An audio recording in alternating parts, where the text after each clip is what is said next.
Okay, sir.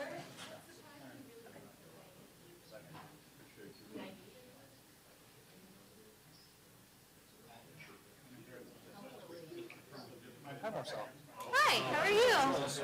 Hey, nice to meet you in person. Okay, I just put up, Dr. Clark is speaking first, correct? Okay, I just put that up. That, I believe so. Tim is running the panel. I'm just here to do a Oh, okay, quick cool. introductory. All right, you want to tee us up and then I'll, Yeah, you don't need it, just, yeah. okay, cool. Is everything here? Let's give it another minute.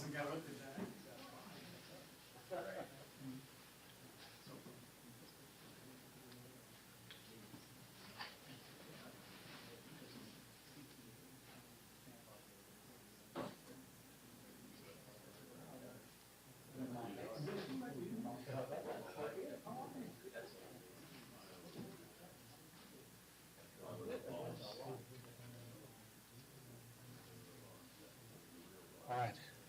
Once you get a couple more bites in. Sometimes. Well, good afternoon, everybody. Thank you very much for replying back. My name is Charles Adrian, and I'm the Director for Supply Chain Ecosystem Expansion at the Metro Atlanta Chamber, and we have the distinct pleasure of being partners with the Strategic Energy Institute at Georgia Tech on the Metro Atlanta Energy Series. Really appreciate everybody's time this afternoon. Just to recap why we're doing this, the idea of the Metro Atlanta Energy Series is to start and hopefully also finish some conversations around the importance of and new technologies in energy and how they interact with and apply to all things supply chain. So the movement and the production of goods and indeed, of course, people as well. At the end of the day, that's a transportation effort as well. So today we're exploring the intersect of energy and smart cities. Smart cities is somewhat a self-explanatory term, but of course the sort of more of a definitional, or for definitional purposes, and Dr. Clark might disagree with me or may not. We'll see. But it of course it deals with how we as societies around the world attempt to take the advances that we have in data gathering, data analysis, and apply that to our urban fabric to make our cities more efficient and better places to live in. In fact, I'm very excited that my colleague Hillary Champagne has joined me here today. Hillary is actually our Director of Mobility and IoT, and Hillary, yeah, you waved a little bit, but wave a little higher so everybody can see where you are. She's actually the lead for the Metro Atlanta Chamber on all things smart cities and Internet of Things. So anyone in the room who has an interest in what we're doing in that space, please talk to Hillary afterwards. It's very, very exciting stuff. As you know, Atlanta has been named one of AT&T's smart cities for their Smart Cities initiative, and so there's lots and lots of activity going on around that here in this city and in the region as a whole. So without further ado, I'm going to leave the rest of the talking to our excellent panel and to Tim Lewin, who is the Director for the Strategic Energy Institute. But thanks again for the opportunity to be partners. I know Mayor Halsey Hunt couldn't be here today, but she as always has been great in putting this together, and Marcella as well. So thanks again, and enjoy the program. Okay, good. All right, thank you, Charles. So just a couple of quick things, and then we'll get started. So first of all, I just wanted to also give a big thank you to the team at SEI and the Metro Chamber for pulling this series together. And then also just remind everyone as we're particularly when we go into the moderated session, to repeat the questions because this is being taped and there are people watching via the internet this session as well.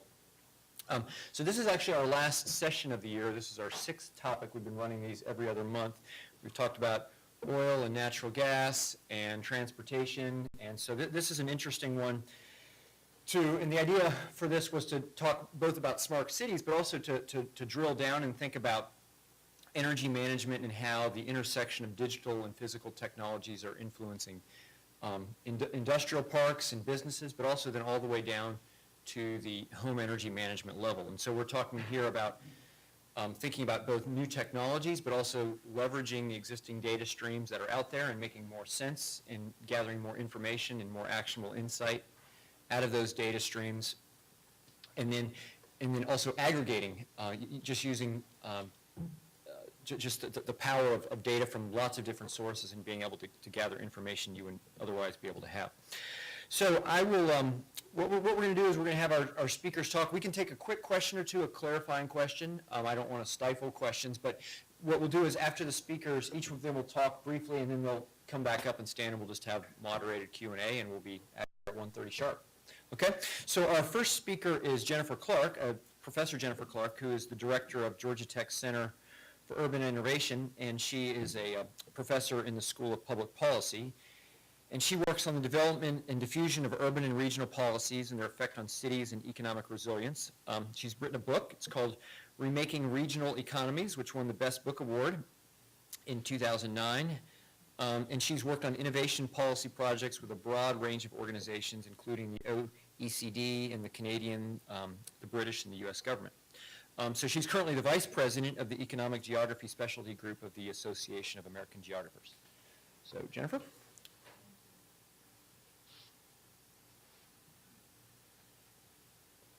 So unfortunately for me, I'm about to become the actual president of that organization, which will be more work, more work. I moved this down earlier, but then Tim moved it up because I knew we were going to have this issue. So thank you so much. I'm really happy to be here, and especially I'm a supporter of this initiative because I really appreciate having the Metro Chamber partnering with the Strategic Energy Institute. I think those sorts of partnerships are very, very valuable. What I wanted to talk about today is a little bit about smart cities and what's happening in the smart cities discourse and how that influences what's sort of emerging as a smart energy discussion. I do want to mention that this is a highly dynamic space from a policy perspective, but also from a technology perspective. So I'm really looking forward to the Q&A piece and our broader discussion here. Part of what we're seeing in the smart cities discussion is a rapid change in who the actors are who are involved in it, and also what technologies are sort of going first as the initial use cases for implementation in cities. So I wanted to give you a little overview of what I was going to talk about. First, I think it's important to talk about what's actually happening in this space and how the technologies that are now being implemented actually drive new policy possibilities in this space. The technologies that are in the course of being implemented now, particularly on the smart city side of the house, are a lot of monitoring and measuring techniques, which is actually really helpful for me because for a long time, I've been studying the optics and photonics industry, which is full of measuring and testing equipment. So I actually have some technical knowledge on the idea of where the can actually help with the assessment and monitoring of consumption and what that then allows us to do in terms of transparency, but also better understanding what's happening in our buildings and what's happening in our built environment in terms of energy consumption. One of the really interesting things about what's happening in smart cities is who is actually acting in the smart cities space. This is a little bit of a change of pace for us in urban innovation. For one thing, cities are really central in this discussion.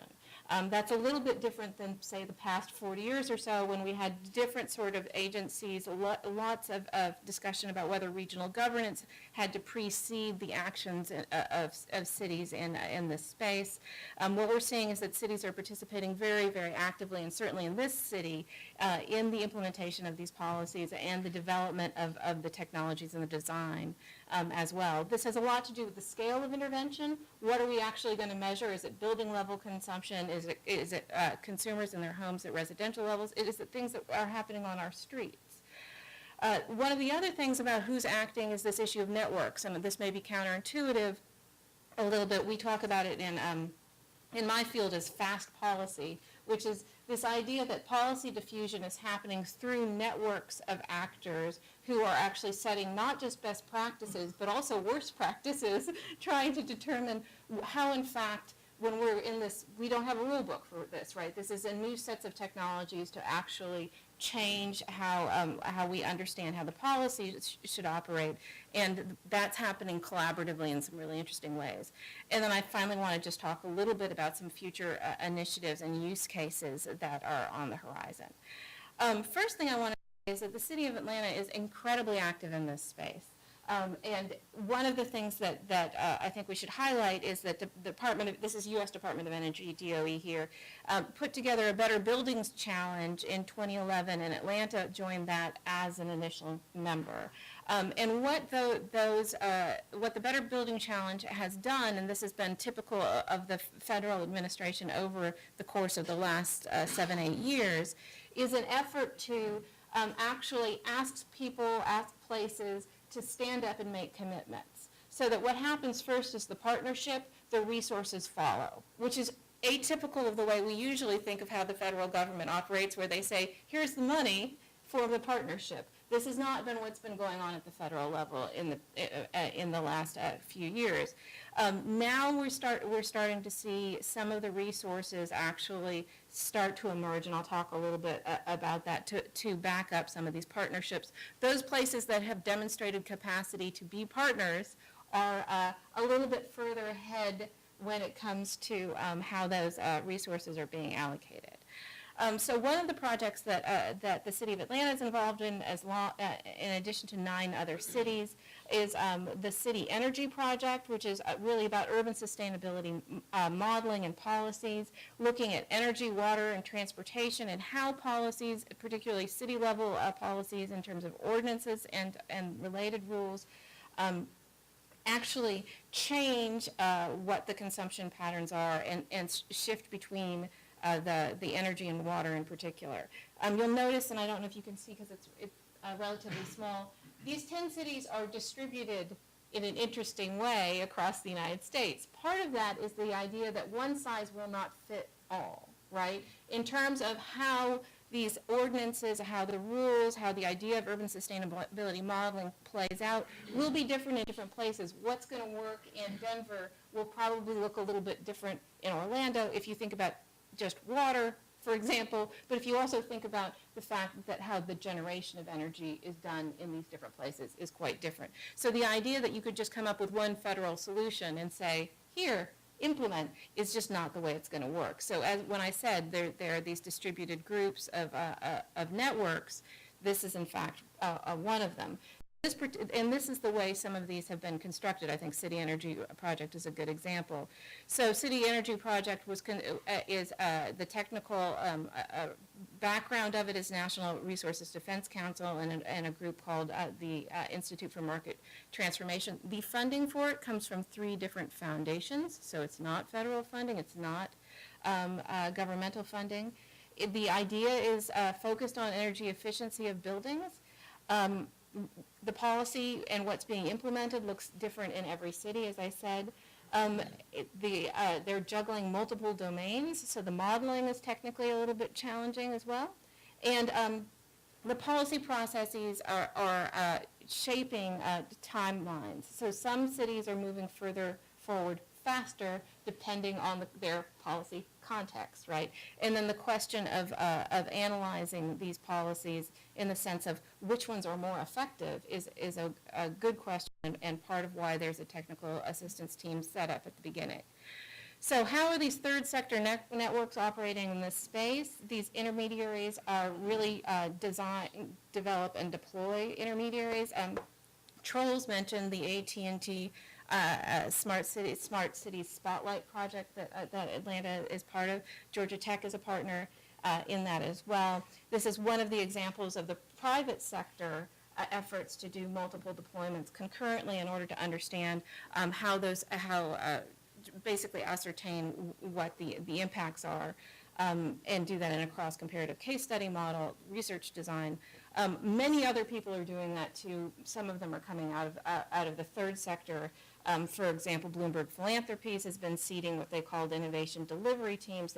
They are continuing to do that. They seed those directly in cities. The Rockefeller Foundation has a 100 Resilient Cities project going on concurrently. The idea here, again, is to create partnerships and networks and what I call convenings, which are these amazing number of conferences and discussions that are going on nationally and internationally, so people can start actually talking to each other about what works and who the partners really should be.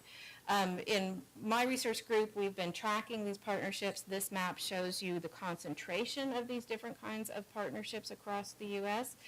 You'll notice that Atlanta is one of the bigger dots. That means that Atlanta is actually participating in more of these than some other cities.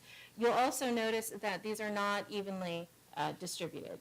There are some cities that are becoming increasingly sort of winners in this space, in that they know they're in the network, they know what's coming, they actually participate in this, and then their models become the dominant models over time, right? So that's one of the concerns about whether or not, as we say, if what's going to work in Atlanta is going to work in Peoria, it's time to start asking that question. I will note on this map that it's worth, you might be interested in the fact that the Bay Area looks like it's not much represented here. That is in fact not a sort of a visual misrepresentation. It's the different cities within that are each participating. So if you actually did the metro region, back to thinking about regions versus cities, that would be a big, large dot. It's that Oakland and San Jose are all participating in that differently. Just in terms of use cases, and I mentioned that the partnerships are preceding the funding sources. This was also the case within transportation for some time because it took us a long time to get a transportation bill at the federal level. We just got a federal level transportation bill in, I think it was December or late November. And one of the first things that happened was that there became a Smart Cities Challenge. This is a $50 million challenge, winner take all. One city gets all the money to run the demonstration projects. This is just a distribution of what happened when the DOT said to cities, who wants to participate in Smart Cities discussions about transportation. And this involved multimodal transportation, autonomous vehicles, questions about efficiency, questions about smart electric grids. They ended up getting 78 applications for one one winner, right? So they announced the 7 finalists at, can anybody guess? South by Southwest, which should be an indicator again of where the emphasis here is on the technology side, right, is on the idea of trying to also to sort of elevate this discussion of civic participation. They ended up announcing 7 finalists. Each one of those finalists has some resources. They gave them each $100K to work on how to put together a final proposal, and a lot of technical assistance on that. So one of the things about this, as I said, the layering of partnerships, is those 7 cities are actually getting to work with technical experts to think about, even if the 6 that don't win will actually get a huge amount of resources in kind. I think what we need to think about is what's going to happen in the energy space, right? What happens in the energy space when that smart cities piece moves forward? So one of the things that have emerged recently in the energy space include the city's LEAP proposal, which is cities leading through energy analysis and planning. A great deal, and Charles mentioned this, a great deal of this has to do with learning how to measure and assess and be transparent about energy consumption. That's a big part of this. The other piece that's pending in the current federal budget proposal is about Metropolitan Systems Initiative, which is, again, trying to help cities meet climate and energy targets, and doing that in part by upgrading their technical expertise to measure those things. These are the cities that have already participated in the sustainability. These are not the awards. These are the cities that have already had the assessments done across the country. You probably are starting to see a pattern with these maps. Okay, and finally, just to mention that Atlanta has really been quite active in this area. The Office of Sustainability taking the lead there. You can see that Atlanta is number 4 here in the Energy Star top cities. So we're really well positioned because of our engagement in partnerships to continue to be leaders in this space. Thank you.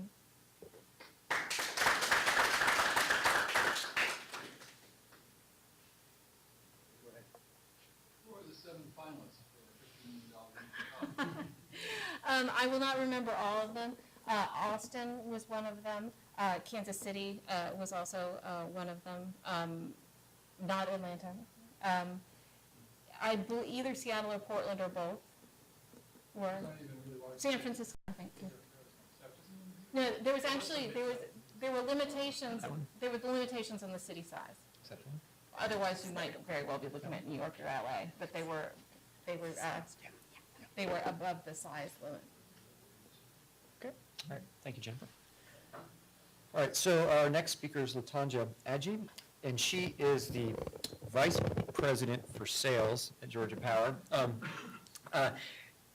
So yeah, Latanja is the Vice President for Sales at Georgia Power.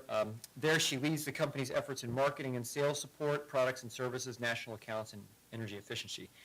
She is a native of Atlanta and a Georgia Tech alumnus in industrial engineering. She's also a certified energy manager. She also serves as an advisory board member for VOICE, and that is Georgia Power's employee resource group for African American professionals, and is a past president of the company's African American Women's Networking Group. So, Latanja.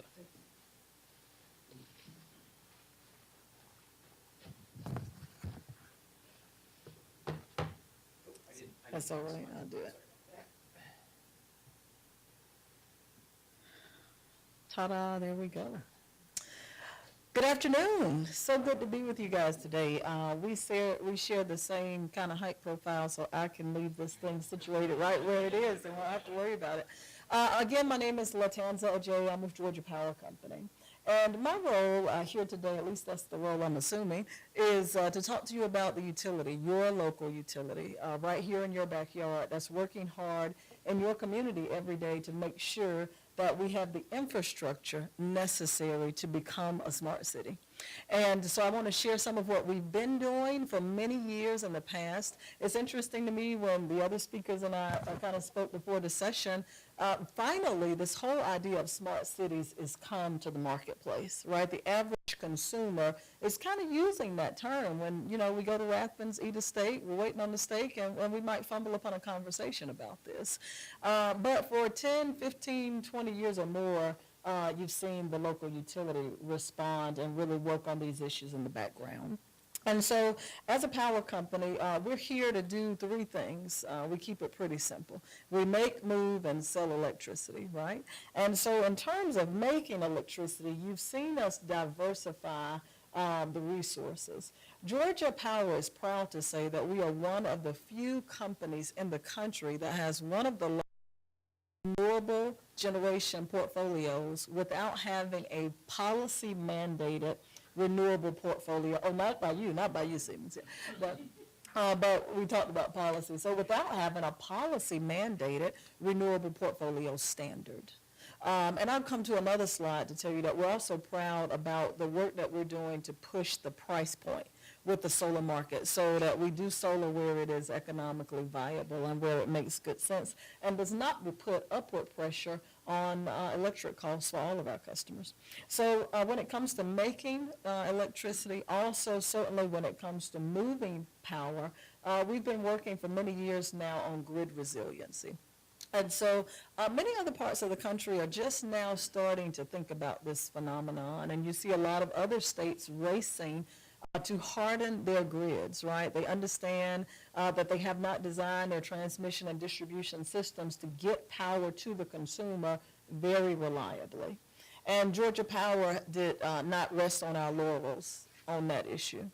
And so the grid that you benefit from, the one that you ride by every day and pay no mind because it quietly sits there and serves us all, is what we call a self-healing grid, and has been so now for about a decade.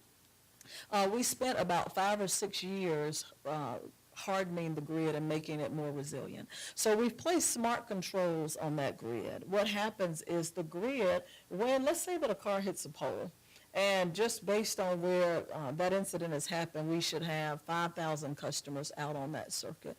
So the grid, in a matter of milliseconds, automatically determines what's the best way to pick up as much of that load on other circuits as possible, and we isolate the trouble to the minimum number of customers that should be out because of that. And certainly, we also know the cause of what's going on there. But after we finish with smart cities, we'll also have video feeds, we hope, so we can actually see what happened, before we ever show up on site, right? And so, but that grid will minimize the number of customers who are out, and then certainly allow us to come and restore the power. The grid also communicates with us. I used to run the call center for Georgia Power, and when folks' lights would go out because of a storm, then we wonder, why aren't more folks calling? We see that there are 40,000 people's power's out, and we only got about, 10,000 calls, right? Well, people get the sense, and we know when your power is out. And so there really is no need to call because we are monitoring the grid at that level all the way down to the meter level to know if you are receiving the service that you deserve.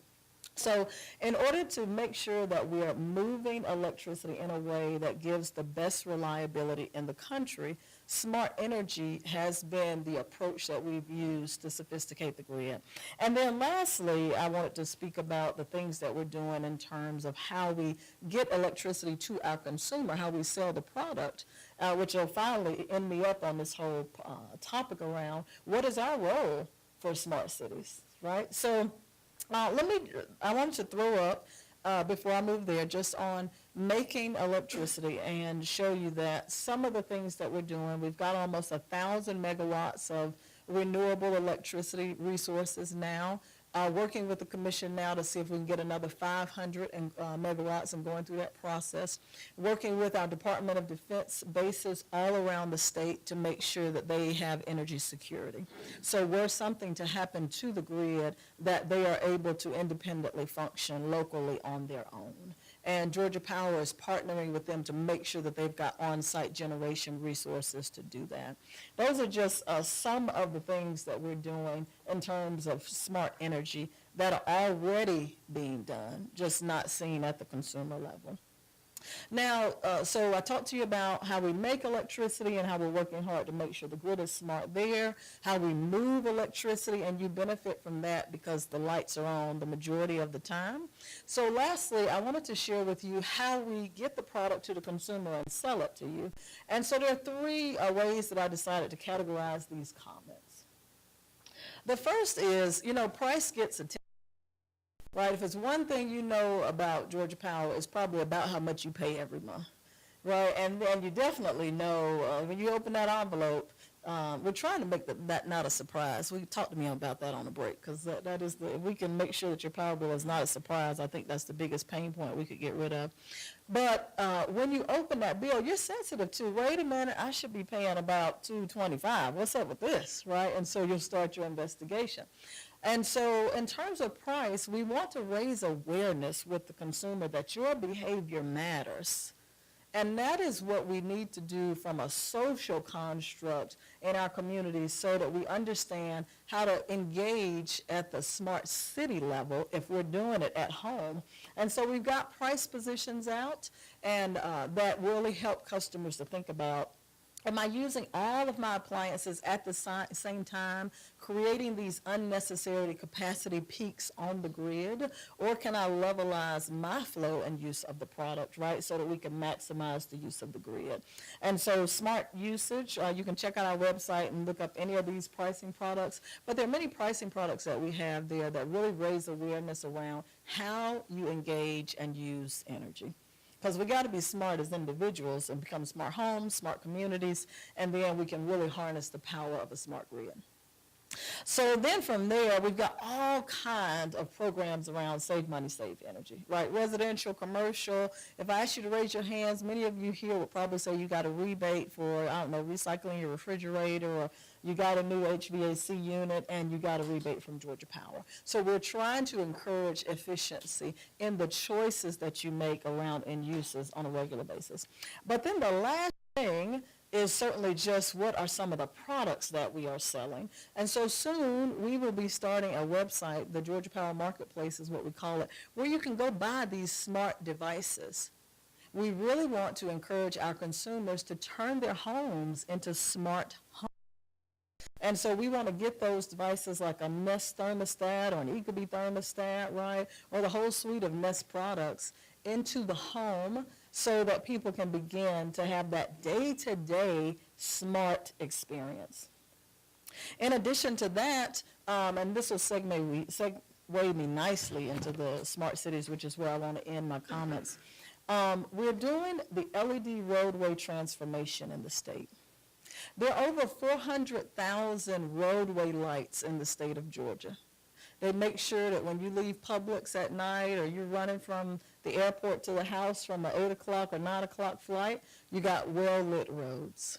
Well, with the LEDs in the marketplace, Georgia Power is changing out 8 to 10,000 of those lights every month to LED. Driving down energy usage, making sure that we are as efficient as possible. We've got a 4 or 5 year project, depends on how fast our cities sign up, to transform this entire state to LED roadway lighting. Now, what we love about that is, so with the LED lights, we are adding the next layer of controls, and we're calling it, just for ourselves, kind of a light grid.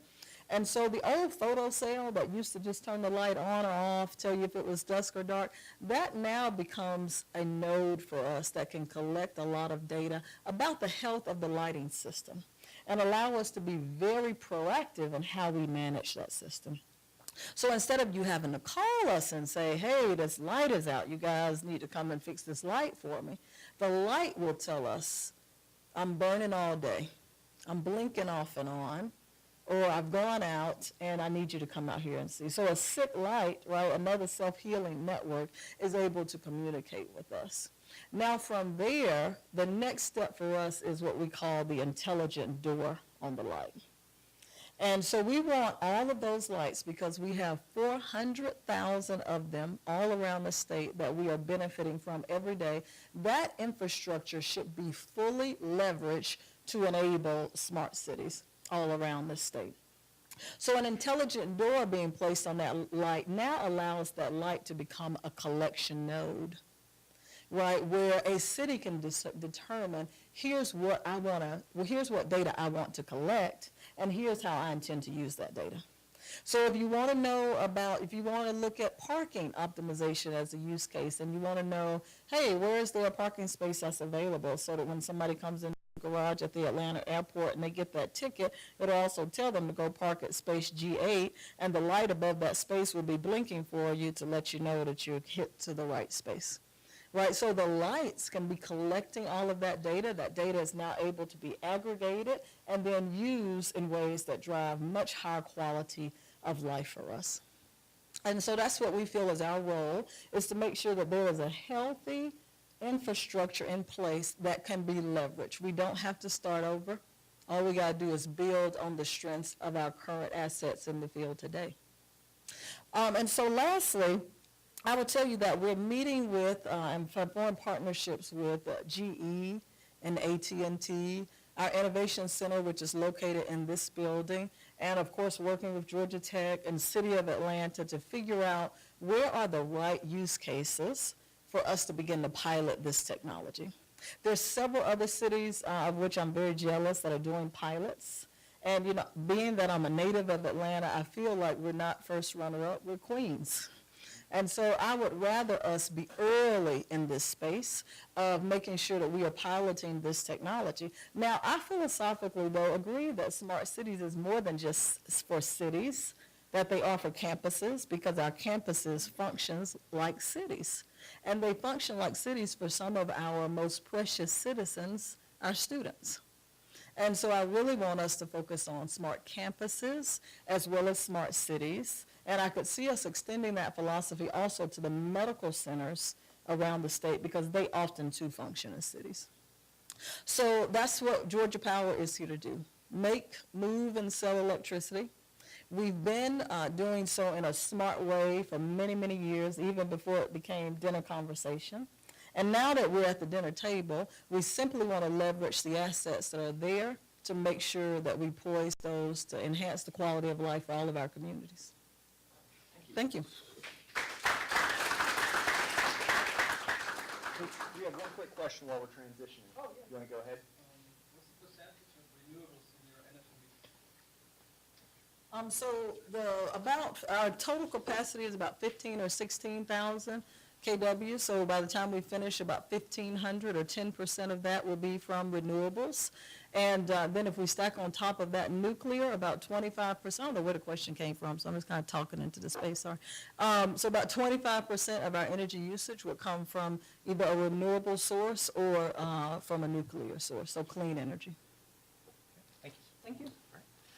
Okay, so now that we've heard the utility perspective, excuse me, we're now going to go to our last speaker from the a manufacturing perspective. And this talk is going to be given by Terry Sullivan, who's a master engineer in Siemens power generation.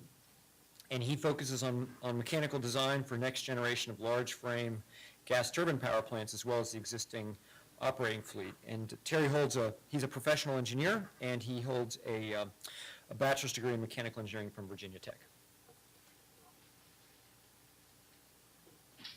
Well, thanks, Tim, and good afternoon, everyone. When I got the invitation to speak here, I started looking into the core subject matter, which was the power of smart energy management, and it led me to sustainability, and I kind of got fixed on that. So you're going to see a lot of content here about sustainability with smart energy management and innovation crossing throughout all of the slides in a hopefully sufficient manner, and we can pick up even more of that in the cross Q&A. So I wanted to start off with some initial thoughts on sustainability, and the first one is kind of a dark one, which is that according to Sadie Carnot, or more recently to NASA, there's a law of thermodynamics that states that the final entropy of something, of a process, is going to be greater than the initial entropy for any kind of real-world process, which means everything we do is irreversible and creates waste and disorder and basically useless heat. So that's sort of a real challenge to anybody who wants to get into an honest conversation on sustainability. But I think it sets the stage for what we have in front of us to do. Oops, we'll just go forward. And I choose to turn that sort of into an opportunity statement, which is that you can really make sustainability a prime consideration in every kind of decision that you make. Each of us as individuals, members of academia, corporate society, parents, everything. Whether it's a big one, like the Ivanpah solar tower project, the largest solar tower-based project in the world, or a small one, which is my choice to buy toilet paper, bath tissue, that comes from an environmentally responsible, future-looking company. So there is a play for sustainability, obviously, in the marketplace. So there's going to be a lot of pro-Siemens stuff in this, and I can't really apologize for that. I prefer to look at it as a sort of case study in what one company, as both a supplier to the power industry and a manufacturer, a heavy-duty manufacturer, has been doing on the subject. I flipped through our webpage, and I found this interesting thing, which was a vision for 2050. And it really got me like, I can't even plan next week, and there's a company throwing out a moonshot for what's going to happen in 30-something years, when hopefully most of us will be enjoying our retirement. And this is a vision of things that don't exist yet, like 20-megawatt floating offshore wind turbines and electrolyzers powering entire cities with conversions of power to hydrogen and oxygen species and then recombinations. Supergrid, high voltage DC stuff, combined cycle plants running at 70% efficiency, manufacturing hubs that are autarkic or self-sufficient in terms of power consumption and maybe even water usage. And then mobility solutions, public mass transportation that runs without any kind of carbon generation, and all of this is managed, of course, by a super brain, which is the smart energy network, a smart energy grid. So this is something that the company has laid out, and it's a sort of a vision statement. And we followed that up with a sort of more a mission statement or a mantra, which is that we aim to optimize the impact of our business activities on a global level, which means that Siemens thinks that the right thing to go after is a long-term and sustainable growth goal that has a commitment to the people, the profit, staying in business, and also the planet. And one of the things that I'm really proud about with our company is that was the talk, and I think we're going to go after the walk. So we're going to walk the talk, which is we took a look at what we do in terms of generating carbon as a company over our entire company, which has offices probably in over 100 countries and 400,000 employees. And we said, you know what? Every year we make about 2.2 million tons of carbon dioxide. And this is 2014. We analyzed it enough to know where that carbon dioxide was being made, and then we came up with a plan to systematically reduce it by 50% within the next 4 years, and then eventually become a completely carbon neutral plant manufacturer by the year 2030.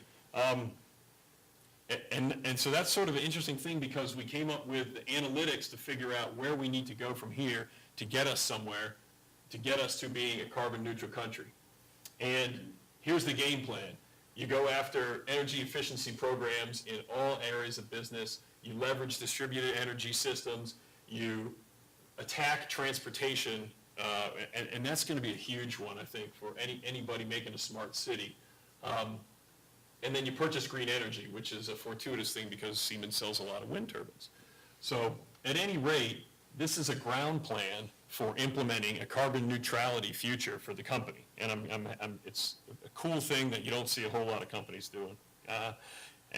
Just like Lufthansa, I love the trifold. And so looking at energy from an entire chain perspective, you've got the creation, management, and energy use. And this is both as a manufacturer and also as a company that sells a tremendous amount of equipment both to the power industry and to the oil and gas industry. And the goal there is to make everything better, make it more efficient, produce less waste. And so in energy creation, you've got things that are happening right now, like very efficient and flexible fossil is going to be needed. You've got a fleet out there of coal plants that runs in like the 30 to 40% efficiency range. Meanwhile, combined cycles are being pushed up to 60+% efficiency, which is a dramatic reduction in waste. Attacking the renewables portfolio that exists in land, sea, and air is also going to be a big step in the next 10, 20 years in terms of making a sustainable portfolio for any business or society or city. And this brings about, the promise of renewables is fantastic, but the non-steady state nature of renewables brings a huge question of energy storage into this. And right in the middle of generation and storage is a big thing called smart energy management. So that's going to be a lot of brains that go into taking all those kilowatts that are coming out of the ocean and coming out of the solar grids in the desert and intelligently storing, shipping, or converting and reconverting them. And then I lump this into energy creation, storage, and conversion. This is a way of turning kilowatts into something, whether it's geodetically higher water or it's split water molecules, or even some people have discussed flywheels and compressed air and so forth. That's going to be a big player, especially as we move like coal and we move towards things like renewables, because we're going to have a lot more megawatts that are not generated at the time that we need to use them. So focal to this conversation and sort of related to the rest of my presentation is the smart grids. Siemens is engaged in technology, software, and services that promote smart grids. And one of those products is this high voltage DC power superhighway, which is a sort of it's not new, I wouldn't say, but it's an advanced way of shipping, as you would have said, moving the power very efficiently, especially in ocean channels and other long distance areas. So that has some promise for the generation that takes place a long ways away from the load centers.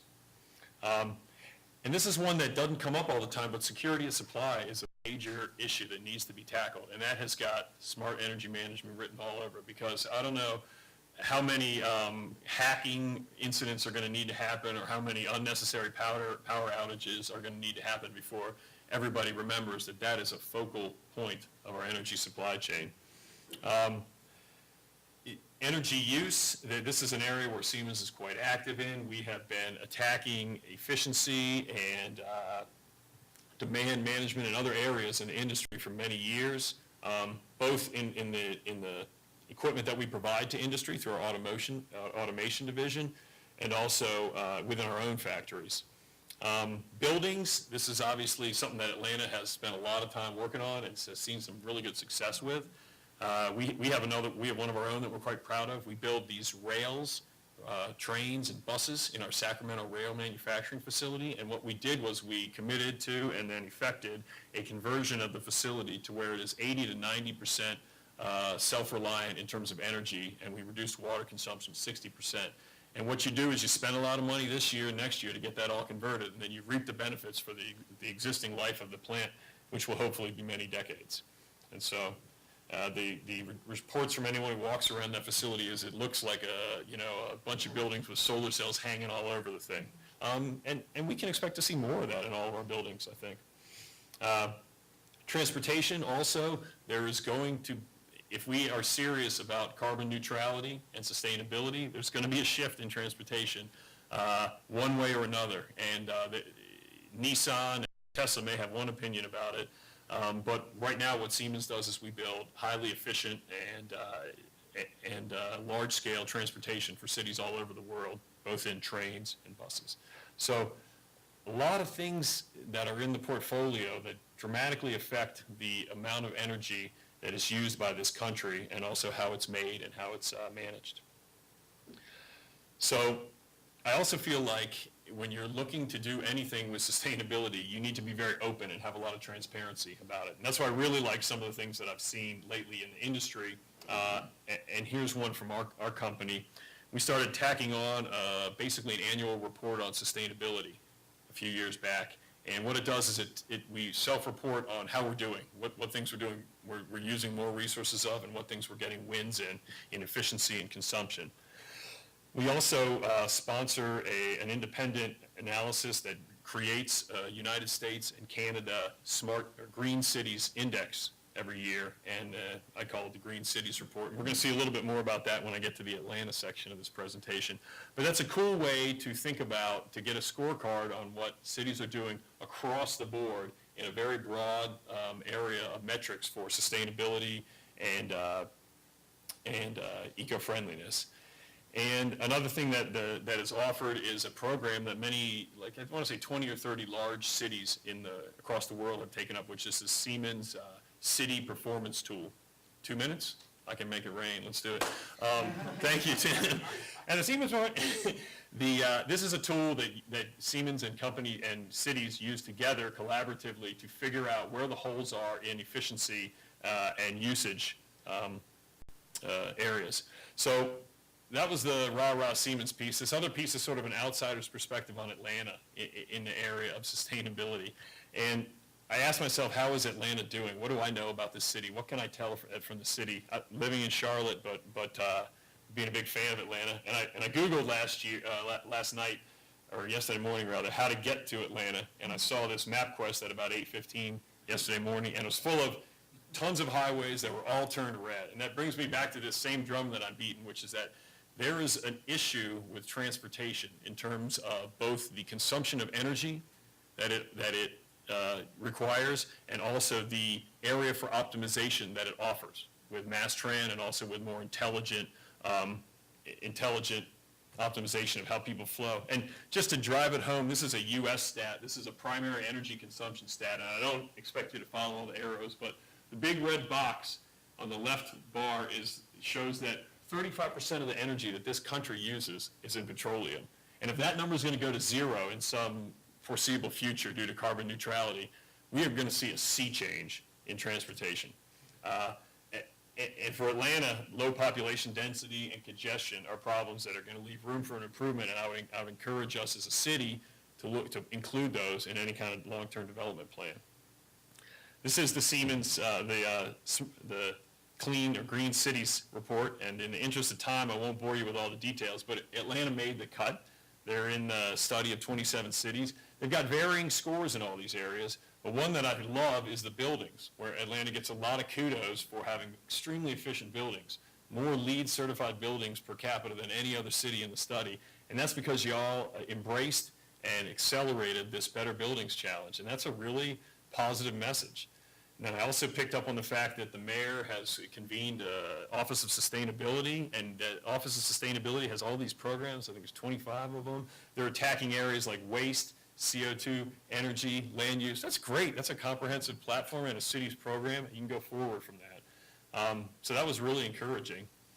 The other thing that I wanted to bring up, just because it's hot off the presses, is that the Clean Power Plan, which is an offshoot of originally the Kyoto Protocols and now the Paris Agreement or Paris Accord on climate change and climate change prevention, has a stipulation in it or a rule set for Georgia. And What it shows us is that the entire state has a historic CO2 consumption rate or production rate of 1,600 pounds per net megawatt hour.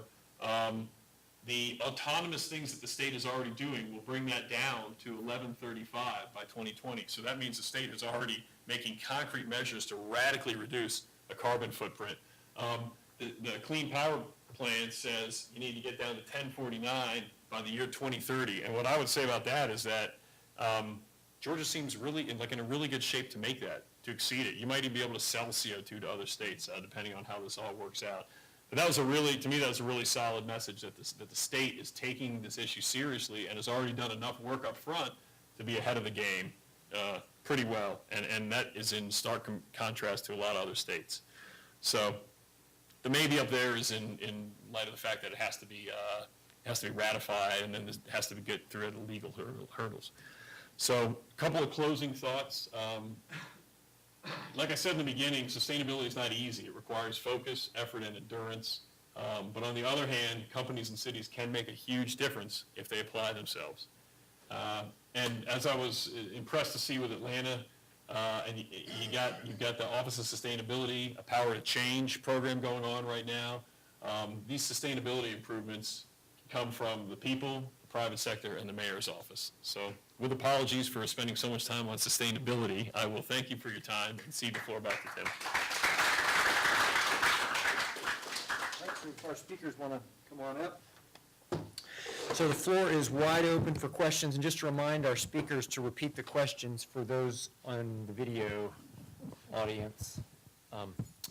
So questions? Yes, sir. I had a question with respect to pricing. My colleague from Good Power talked about how pricing might influence Behavior. consumption. But it seems to me that it matters a lot how big a chunk that is. If I've got $1 to spend, then the price of 10 cents or 20 cents might make a difference. But if it's 1 cent or 2 cents, I might not pay much attention. Have you guys acquired data sort of based on income districts as to how much pricing by itself influences consumption? Yes, so the Smart Energy Usage Program that I highlighted there, we've got about 5,000 customers on that rate. And what it establishes are what we call on-peak and off-peak time periods. During the summer months, June through September, Monday through Friday, 2 to 7, the price signal is 8 to 10 times higher during that time period than all other times of the year. So you're right, the price difference has to be enough in order for customers to really get alarmed and say, hey, I'm going to do something about this. When it comes to our industrial customers, another tariff that we mentioned there was real-time pricing. Let's say the average price of power under that tariff is 3 cents. In those hours where demand is constrained, their price signals have been known to go up to 50 cents, 60 cents, even $1 per kilowatt hour, as opposed to, so that they can begin to make very difficult choices about shifting some of their load coming off the system or shifting to some emergency generation. So the price point makes a difference. In the residential market, you tend to need to move it by 5x or 10x to get the residential consumers alert. On the commercial industrial side, you got to move it even stronger than that. Okay. Yes, ma'am. So hi, I'm Stephanie Benfield. I'm Director of Sustainability for the City of Atlanta. So thank you for the shout out. We appreciate it. Transportation is a challenge for the City of Atlanta. I've got Dr. Jairo Garcia with me, and he does all of our greenhouse gas inventory and all our measurements. He does all our reporting, so we can continue to be a top-tier sustainable city in all these rankings. And we do see across the board where we rank not as high as we would like to be as transportation. That's a challenge for us within the city because we have different agencies. It's largely run by MARTA, as most people know, but we certainly coordinate and interact very closely with them. So my question is, probably for Siemens, our streetcar, which I know you have a role in, has not taken off like we would like to see. Has not had the ridership. So any suggestions, maybe best practices? I know Charlotte has, is it a streetcar? Is it a rapid? Yeah. Yeah, we have a streetcar. What are some good lessons learned from other cities with streetcar and how we can make our streetcar program more successful?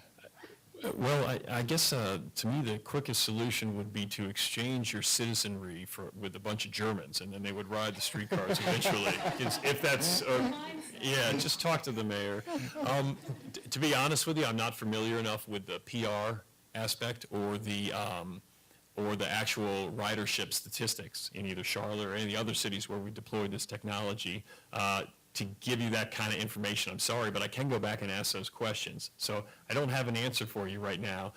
But as Latanza was answering the last question, the thought of price signal came to me, which is if whatever people are doing other than riding the streetcar is much more convenient and much less expensive, they will never ride the streetcar.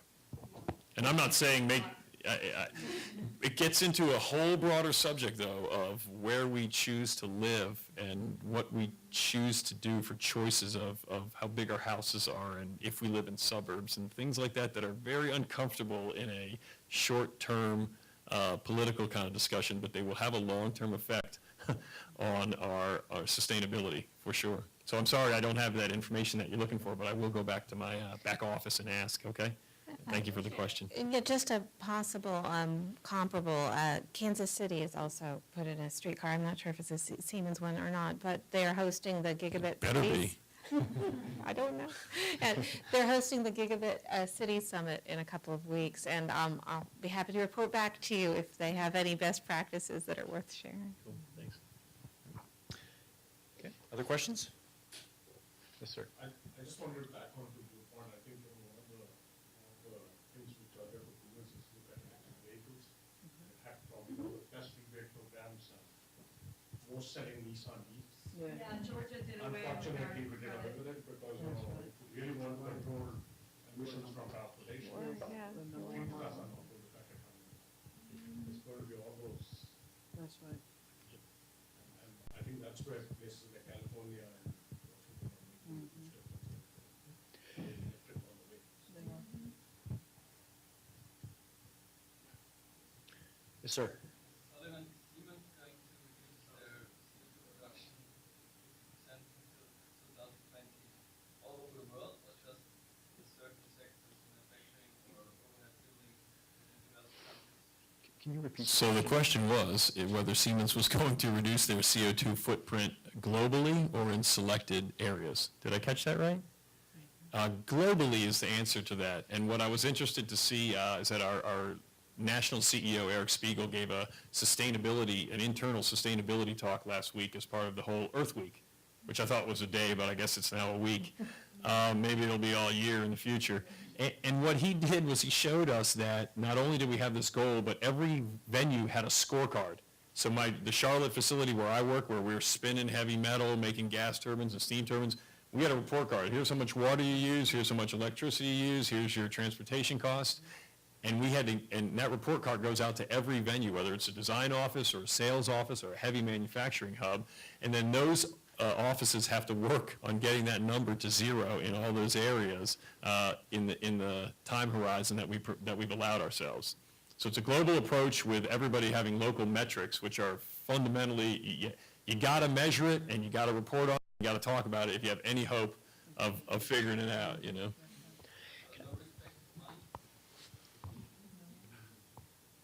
I would say that money is always a concern to any company, but the company right now is confident that we can make this happen in a way that doesn't influence our bottom line negatively.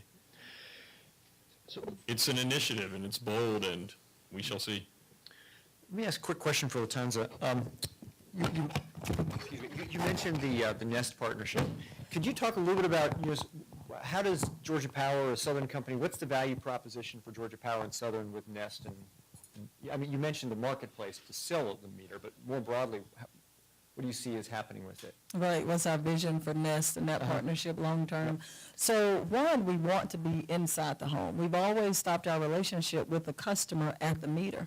And so once the power went beyond the meter, it was almost a mystery as to what was going on with our product. Nest enables us to get behind the home with the customer's permission so that we may better understand how are they using the product. So for instance, if you've got a Nest, what we're working with Google on is can we have some access to that data, particularly around major systems that are being used in the home, and think about the predictive analytics that we can be doing to study that data for you. So instead of you getting a bill in July and you realize, like I did last summer, that my HVAC was going out, after 2 or 3 days of getting that data from my Nest thermostat, Georgia Power could have informed me that, hey, there's something going on with your unit. You're using 3 or 4 times as much electricity for heating and cooling than you should be using this time of year. You probably need to go ahead and get some maintenance work done. We could even offer home energy services, and you press a button and say, hey, go ahead and send the guy, and let me go ahead and schedule that with him now, right? So that within 5 days, not only did I become aware of that issue, you enabled me with the tools of how to fix that issue, and I've repaired it. So instead of something that becomes a 30, 60-day discovery process because you got a high bill, now becomes discovered and fixed in a matter of 5 days. So Nest will allow us to get the data that we need to offer those types of services to our customers. Okay. One last question, Brian. Matt, follow on to that. How do you, apart from changing citizenship, how do you get folks to get comfortable? You always hear about Nest, Big Brother, Yes. privacy. You know, I get the sense that folks would rather have an inefficient system than let you have access to that data and fix things. How do you get folks comfortable with that transition of you coming into my house? Right, that is a very hard question, right? I think, one, some folks have to just see other people benefit from it. You do take some risk. I mean, somebody just copied my Facebook profile the other day and, you know, sent a friend request to all my friends, and so you take risks. My friend said, somebody stole your identity. I said, well, they're only going to get some bills. So you do take some risk. We just have to acknowledge those. The question becomes, are the benefits worth the risk? And I think some of those folks who are more comfortable with the risk, once they begin to experience the benefits and articulate those benefits to their friends, will cause others to maybe be willing to take some of those risks. But that's a mindset question. Yeah, please. I think this is, I agree entirely, but I also, we're working, the entire question of smart cities, whether it's deployed within, with the city context or within the home context, this question of machine trust, there's an entire question here about the cybersecurity piece, which I am happy to say that my colleagues at Georgia Tech are experts at this and working through these issues. I do think that I have Nest thermostats in my home. It has never concerned me because the benefits of it are so significant. But this question of what kind of information, there's going to have to be protocols for this. There is a way to do it. It just has to be a priority. And I think we're getting very close to people deciding that the benefits are sufficient that we will make the investments in protecting in the cybersecurity side. Okay, well, I promised to have everyone out at 1:30 sharp. You're welcome to, well, we have to be out of this room at 1:45, so we can mingle in here, but you can also stay as long as you want in the hall. So thank you all very much. Thank you.